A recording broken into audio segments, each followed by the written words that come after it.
नमस्कार मैत्रिणींनो, श्री स्वामी समर्थ. आज मी तुम्हाला एक असं सत्य सांगणार आहे जे ऐकून कदाचित तुमच्या पायाखालची जमीन सरकेल. आपण आजवर ऐकत आलो की पुरुष प्रेमाचा भुकेला असतो, पुरुष सौंदर्यावर मरतो, पण हे संपूर्ण सत्य नाही. जगातल्या 90% महिला इथे सगळ्यात मोठी चूक करतात. त्यांना वाटतं की एखाद्या पुरुषावर अथांग प्रेम केलं, त्याच्यासाठी स्वतःला पूर्णपणे वाहून घेतलं, स्वतःचे सुख दुःख विसरून त्यालाच आपलं जग मानलं की तो पुरुष आयुष्यभर त्यांचा होऊन राहील.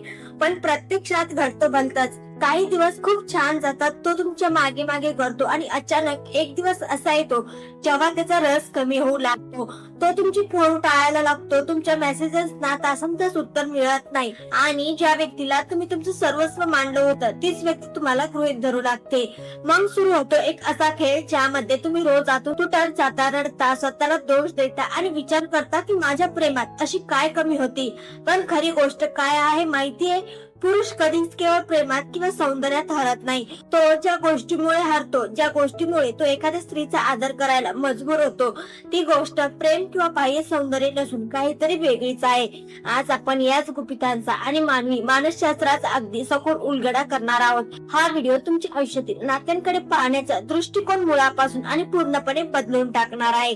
जर तुम्हाला वाटत असेल की तुमचं नातं फक्त एका बाजूने ओढलं जातंय, समोरून तुम्हाला तो मान सन्मान मिळत नाही, तर शांतपणे बसा आणि पुढची प्रत्येक गोष्ट मनावर कोरून ठेवा. कारण आजचा हा संवाद तुम्हाला एक नवीन ताकद आणि दिशा देणार आहे. चला तर मग नेमका हा खेळ काय आहे, पुरुषांची मानसिकता कशी काम करते आणि एक स्मार्ट स्त्री स्वतःचा स्वाभिमान न गमावता कोणत्याही पुरुषाच्या मनावर राज कशी करू शकते, याच पहिल्या आणि सर्वात महत्वाच्या भागाकडे आपण वळूयात. सगळ्यात पहिली आणि अत्यंत महत्वाची गोष्ट म्हणजे स्वतःची किंमत आणि आत्मसन्मान ओळखणे. जेव्हा एखादी स्त्री नात्यात पडते तेव्हा ती नकळतपणे एक खूप मोठी चूक करते. ती स्वतःची संपूर्ण दुनिया, आपले मित्र, आपले छंद, आपले स्वप्ने बाजूला सारून फक्त आणि फक्त त्या पुरुषाभोवती आपली दुनिया विणायला लागते. सकाळी उठल्यापासून रात्री झोपेपर्यंत तिचा प्रत्येक विचार, प्रत्येक कृती फक्त आणि आजूबाजूला त्याच्यात फिरत असते. पुरुषांचा स्वभाव हा मुळातच एक आव्हानांचा पाठलाग करण्यासारखा असतो. ज्या गोष्टीसाठी त्यांना कोणतीही मेहनत करावी लागत नाही, जी गोष्ट त्यांना अगदी सहज कोणत्याही प्रयत्नाशिवाय आणि 24 तास उपलब्ध असते, त्या गोष्टींची किंमत मानवी स्वभावानुसार कमी होऊ लागते. जेव्हा तुम्ही त्याच्या एका फोनवर आपले सगळे महत्वाचे काम सोडून धावत जाता, जेव्हा तो तासंतास उशिरा आला तरी तुम्ही हसून स्वागत करता, तेव्हा त्याला कळून चुकतं की ही स्त्री आता कुठेच जाणार नाही, ती माझ्यावर पूर्णपणे भावनिक दृष्ट्या अवलंबून आहे. आणि ज्या क्षणी पुरुषाला ही खात्री पटते, त्या क्षणी त्याच्या मनातील तुमच्या बद्दलचे आकर्षण आणि आदर हळूहळू कमी होऊ लागतो.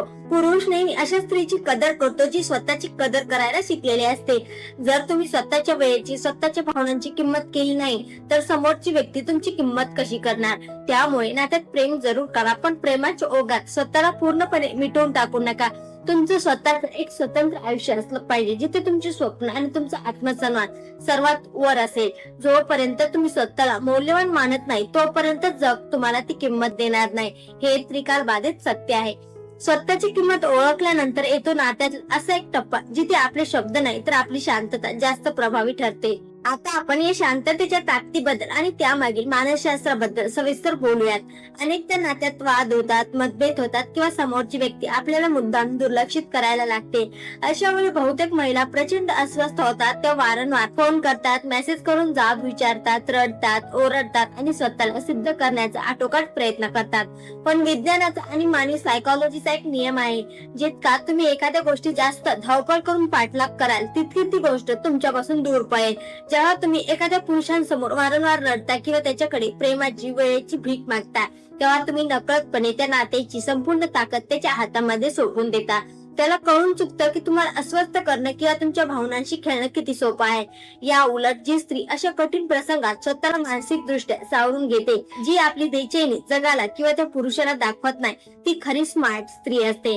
जेव्हा समोरची व्यक्ती तुम्हाला हलक्यात घ्यायला लागते, तुमच्या वेळेची कदर करत नाही, तेव्हा त्यांच्याशी भांडत बसण्यापेक्षा अचानक शांत होणं, स्वतःला मागे घेणं हा सगळ्यात मोठा आणि प्रभावी जबाब असतो. तुमची अनपेक्षित शांतता समोरच्या पुरुषाला आतून बेचैन करून सोडते.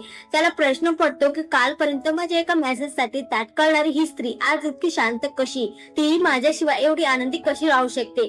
हा जो गमावण्याचा डर असतो ना, तो पुरुषाला तुमच्याबद्दल पुन्हा विचार करायला लावतो. माणसाला नेहमी त्याच गोष्टीची खरी किंमत कळते जी त्याच्या हातातून निसटून चालली आहे असं त्याला वाटतं. त्यामुळे शब्दांचा मारा करण्यापेक्षा शांततेचे अस्त्र वापरायला शिका, कारण शांतता अनेकदा वादळापेक्षा भयानक असते. या शांततेच्या अस्त्राचा वापर करत असताना तुम्हाला मानसिक दृष्ट्या इतकं खंबीर व्हावं लागतं की तुमच्या आनंदाची किल्ली दुसऱ्याच्या हातात जाणार नाही. चला, हा मानसिक खेळ कसा जिंकायचा ते आपण पुढे पाहूया. मानसिक दृष्ट्या शक्तिशाली असणाऱ्या महिलांमध्ये काही अत्यंत विशिष्ट सवयी असतात, ज्या त्यांना सामान्य महिलांपेक्षा खूप वेगळं, रहस्यमय आणि आकर्षक बनवतात. त्यातली पहिली सवय म्हणजे प्रत्येक गोष्टीवर तातडीने आणि भावनिक होऊन रिॲक्ट न करणे. मजबूत लोक आधी परिस्थिती समजून घेतात आणि मगच योग्य ते निर्णय किंवा जबाब देतात.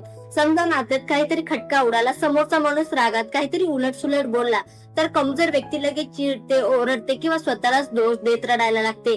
पण एक स्मार्ट स्त्री अशा वेळी पूर्णपणे शांत राहते आणि योग्य वेळेची वाट पाहते. जेव्हा तुम्ही शांत राहून योग्य वेळी मोजक्या शब्दात आपली बाजू मांडता, तेव्हा तुमचा शब्द समोरच्या थेट मनावर आणि डोक्यावर वार करतो. दुसरी महत्वाची सवय म्हणजे आपला आनंद कधीही एका व्यक्तीवर अवलंबून न ठेवणे. हे या जगातलं सगळ्यात मोठं आणि धोकादायक जाळं आहे. जर तुमचा मूड, तुमचं हसणं, तुमचं जगणं हे फक्त त्याच्या एका मेसेजवर किंवा कॉलवर ठरत असेल, तर तुम्ही मानसिक दृष्ट्या त्याचे गुलाम झाला आहात. ज्या दिवशी तुम्ही एकट्याने खुश राहायला शिकाल, स्वतःच्या छंदात, स्वतःच्या कामात आनंद शोधायला शिकाल, त्या दिवशी तुमची ऊर्जा बदलेल. तिसरी सवय म्हणजे कमी पण अत्यंत प्रभावी बोलणे. 24 तास तक्रारी करत राहणाऱ्या, कटकट करणाऱ्या स्त्रीचा आवाज पुरुष ऐकणं बंद करतो. पण जी स्त्री शांत राहून डोळ्यात डोळे घालून आत्मविश्वासाने बोलते, तिचा प्रभाव आयुष्यभर राहतो. पुरुषांना नेहमी अशा स्त्रिया एक रहस्य वाटतात ज्यांना ते पूर्णपणे समजू शकत नाहीत, आणि मानवी स्वभाव आहे की जे रहस्य असतं त्याकडे माणूस आपोआप ओढला जातो. पण या सगळ्या प्रवासात एक अशी मोठी चूक आहे जी नकळतपणे चांगल्या स्त्रियांकडून भावनिक भरात घडते, आणि त्यामुळे संपूर्ण नातं आणि स्वतःचा आधार धोक्यात येतो. ती चूक कोणती आहे आता नीट समजून घेऊया. बऱ्याचदा नात्यात दुरावा यायला लागला की स्त्री स्वतःलाच कमी लेखू लागते आणि दोष द्यायला लागते. तिला वाटतं की कदाचित माझ्याकडूनच काहीतरी चूक झाली असेल, मी जर अजून जास्त प्रेम दिलं, त्याच्या आवडीनिवडी जपल्या, स्वतःला पूर्णपणे बदलून घेतलं, तर कदाचित तो पूर्वीसारखा माझ्यावर प्रेम करायला लागेल. पण हा एक अत्यंत चुकीचा आणि मानसिक दृष्ट्या खचवणारा भ्रम आहे. सत्य हे आहे की काही पुरुष नात्यात फक्त एका सवयीपोटी किंवा गरजेपोटी असतात. जेव्हा त्यांची ती सवय किंवा गरज पूर्ण होते, तेव्हा त्यांचे प्रयत्न आपोआप थांबतात. जो माणूस तुमच्या प्रेमाची आणि भावनांची थट्टा उडवतो, तो तुमच्यासाठी कधीच योग्य असू शकत नाही. जर एखादी व्यक्ती तुम्हाला वारंवार असुरक्षिततेची भावना देत असेल, तुमच्या असण्याने किंवा नसण्याने त्याला काहीच फरक पडत नसेल, तर तिथे स्वतःला सिद्ध करण्याचा प्रयत्न करणं म्हणजे स्वतःच्या पायावर कुऱ्हाड मारून घेण्यासारखं आहे. नात्यात एक वेळ समजावणं ठीक, पण दुसऱ्यांदा प्रयत्न करणंही समजण्यासारखं आहे. पण तिसऱ्यांदा स्वतःला सन्मानाने मागे खेचणं, याला खरी मानसिक ताकद म्हणतात. जिथे तुमचा आदर संपतो, तिथे जबरदस्तीने टिकून ठेवलेलं प्रेम तुम्हाला आतून पूर्णपणे पोकळ आणि कमजोर करून टाकतं. काही पुरुष तर शब्दांनी नाही तर आपल्या वागणुकीने खेळतात. कधी खूप जास्त प्रेम दाखवतील, तर कधी अचानक प्रचंड दुरावा निर्माण करतील. हा जो चढ उतार असतो, तो स्त्रीला मानसिक दृष्ट्या इतका कमकुवत करतो की ती सतत एका अनामिक तणावाखाली, अस्वस्थतेमध्ये जगते. जर एखाद्या नात्यात तुम्हाला शांततेऐवजी फक्त मानसिक थकवा आणि असुरक्षितता मिळत असेल, तर डोळे उघडा आणि समजून घ्या की ते प्रेम नाही, तो एक मानसिक सापळा आहे. सापळ्यातून बाहेर पडण्यासाठी आणि स्वतःला एक अत्यंत मौल्यवान आणि खंबीर व्यक्ती बनवण्यासाठी नेमकी कोणती अंतिम खरं समजून घेणे गरजेचं आहे, ते आता आपण पाहूया. या जगातील सगळ्यात शक्तिशाली स्त्री ती नाही जी खूप सुंदर दिसते किंवा जिच्याकडे खूप संपत्ती आहे. सगळ्यात शक्तिशाली आणि आकर्षक स्त्री ती असते जिने स्वतःची किंमत ओळखली आहे, जिचा आनंद आता कोणाच्या मेसेजवर किंवा कॉलवर अवलंबून नाही, जिने हे पूर्णपणे स्वीकारलं आहे की समोरची व्यक्ती बदलली तरी ती स्वतःला गमावणार नाही, स्वतःला बिखरून देणार नाही. पुरुष नेहमी अशा स्त्रीच्या समोर कमजोर पडतो किंवा नतमस्तक होतो, जी स्त्री त्याच्याशिवाय शांत, आनंदी, खंबीर आणि समाधानी राहू शकते. कोणत्याही पुरुषाला आपल्या मागे पळायला लावणं ही खरी जिंकण्याची गोष्ट नाही, तर स्वतःला मानसिक दृष्ट्या इतकं मजबूत बनवणं की आपल्याला कोणाच्याही जाण्याची भीती उरणार नाही, हा खरा विजय आहे. कारण भीती माणसाला कमजोर बनवते, तर आत्मसन्मान माणसाला अत्यंत आकर्षक बनवतो. जेव्हा तुमच्या मनातून कोणाला तरी गमावण्याची भीती निघून जाते, तेव्हा तुमच्या व्यक्तिमत्वात एक वेगळी शांतता आणि ताकद येते. तुमच्या बोलण्यात एक वजन येतं. पुरुष असा स्त्रीला कधीच विसरू शकत नाही जिने त्याला फक्त निश्चित प्रेम दिलं नाही, तर वेळ प्रसंगी स्वतःची किंमत आणि आत्मसन्मानाची रेषा देखील दाखवून दिली. जी स्त्री नात्यात रडली असेल, आतून तुटली असेल, पण स्वतःला पूर्णपणे बिखरून देऊ न देता पुन्हा आत्मविश्वासाने उभी राहिली, ती स्त्री पुरुषाच्या डोक्यात आणि मनात एक कायमचा मोठा प्रश्न सोडून जाते, मी माझ्या आयुष्यातून नेमकी काय अनमोल गोष्ट गमावली आहे. आणि हाच प्रश्न त्याला आयुष्यभर अस्वस्थ करत राहतो. आणि तुमच्या मूल्यांची जाणीव करून देतो. नात्यांचा हा सगळा प्रवास मानवी मनाची खेळ आणि मानसशास्त्र समजून घेतल्यानंतर आता वेळ आली आहे या सगळ्यांचा सारांश आपल्या हृदयात जपून ठेवण्याची आणि स्वतःला नव्याने घडवण्याची. ऐका, आज या संवादाच्या अगदी शेवटच्या टप्प्यावर आल्यानंतर मला तुमच्याशी थेट मनापासून आणि खूप महत्वाचं काहीतरी बोलायचं आहे. हा संपूर्ण प्रवास हा मानवी मनाचा खेळ किंवा मानसशास्त्र समजून घेण्यामागचा उद्देश कोणाला तरी कमी लेखणे, कोणाचा वापर करणे, समोरच्याला मानसिक त्रास देणे किंवा कोणाचा तरी सूड घेणे हा अजिबात नाही. या सगळ्या मागचा खरा आणि एकमेव उद्देश हा आहे की तुमचा स्वतःचा हरवलेला स्वाभिमान, आपली स्वतःची खरी ओळख आणि ढासळलेला आत्मविश्वास पुन्हा एकदा ताकदीने परत मिळवावा.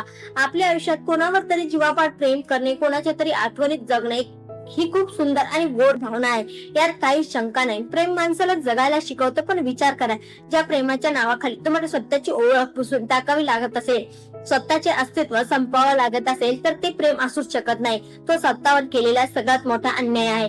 प्रेम हे तुमच्या सुंदर आणि अथांग आयुष्याचा एक भाग असलं पाहिजे, ते संपूर्ण आयुष्य बनू नये. जेव्हा तुमची संपूर्ण सृष्टी फक्त एकाच व्यक्तीभोवती फिरू लागते, तेव्हा तुमच्या आयुष्यातील इतर गोष्टींची किंमत शून्य होऊन जाते. जर एखादी व्यक्ती तुमची खरी किंमत समजत नसेल, तुमच्या मौल्यवान वेळेची कदर करत नसेल आणि तुमच्या पवित्र भावनांचा आदर करत नसेल, तर स्वतःला बदलून, स्वतःचा संकोच करून त्याच्या चौकटीत किंवा त्याच्या हिशोबाने बसण्याचा अजिबात प्रयत्न करू नका.